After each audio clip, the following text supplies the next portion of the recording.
is going on, guys? It's Tyler here at the Coelum farmstead, and in the past few days we have made leaps and bounds of progress on this farmstead.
So in addition to getting my first 2 goats on this farm, behind me, if you don't know, I built my tiny house on a 5th wheel trailer, and so the overhang, or the under part underneath my bedroom, I turned into a in-between stage for chickens.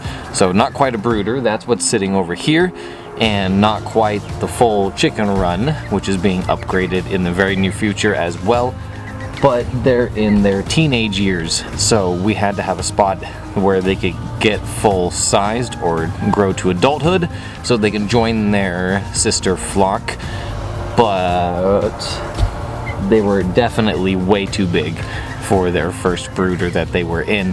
So we gave them this huge area, and I got 11 that are under here, and they're everything from different laying eggs to pretty ones that I liked that I got at my local nursery.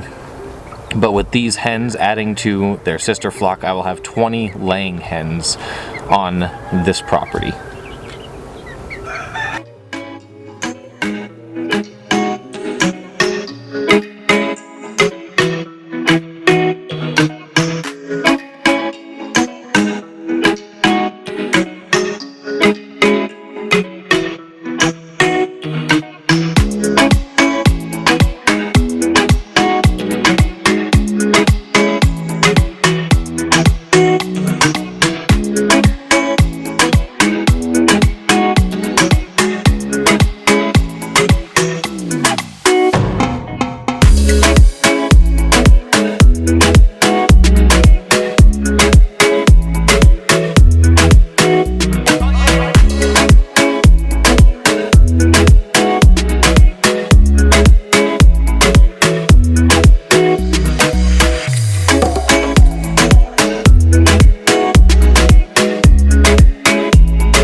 Alright guys, it was a quick update today, but still major progress. We got the deck pretty much done. I still have to pressure wash all the old paint because it was a repurposed deck that I got for free.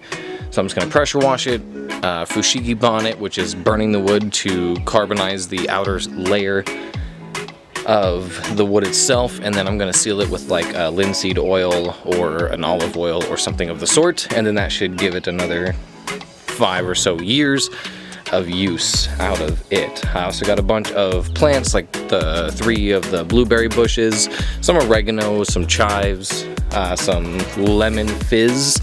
It's something I use to flavor my soaps and my shampoos and conditioners that I make. Some thyme, some celery that I had left over from last grow season that overwintered, and then some mint, some rhubarb, and then I'm gonna be planting some artichokes in this bed as well. but they are still in the greenhouse, still seedlings, still coming up, so it's not quite ready to bring them out as it's still a little too cold for them. But here in a few weeks, we're gonna be able to get all of our annual crops out and in the gardens. So stay tuned for that. If you aren't already, make sure you hit that subscribe button, ring the notification bell so you are notified in the future when I talk about planting all of our tomatoes, eggplant, squashes, zucchinis, cucumbers, etc., etc., because it's all gonna be coming. We are also starting to work on the pond feature and the front yard, and it is starting to take shape. So much is coming, and especially as the weather is getting nicer, we're gonna be outside more and more and more. So thank you guys for hanging out with me. I will see you guys in the next one.